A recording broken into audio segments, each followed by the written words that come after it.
че уважихте нашия форум. Добър вечер. Добър вечер. Беше ли трудно журирането?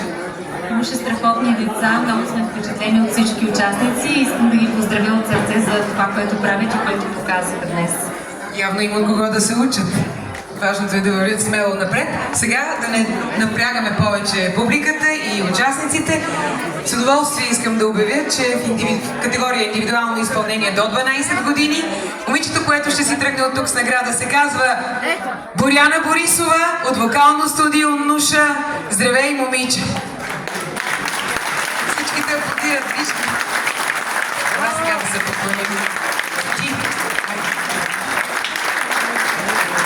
Прекрасна е. Ето и наградата.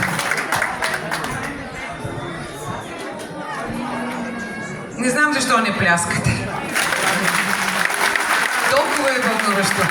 Наградите са за младите хора, да имат стимул, да продължават напред. Имаме и снимка. Сега да има и въздух, за да чуем и гласа. Тя на кой микрофон ще пее? Чудесно. Вземи си микрофона, мило момиче. Защото наистина предстои един специален и вълнуващ момент. Отстъпвам ти мястото си. Поклон пред труда и таланта ти, дами и господа, Борислава Борисова и Злеле Делю Хайдути.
Потенциалът ти е огромен. Дано Бог закриля пътя ти, силите ти, мечтите ти. Борислава Борисова! Браво!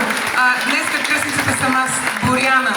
Ела сега да видим пак още веднъж. Аплодисменти за Боряна Борисова.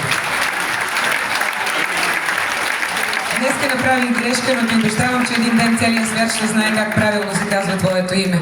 Обещавам ти. Прегръщам те. Заповядай за почивка. Дами и господа, очевидно ще купувам бяла риза, но сега имам удоволствието отново да поканя на сцената госпожа Галя Петрова.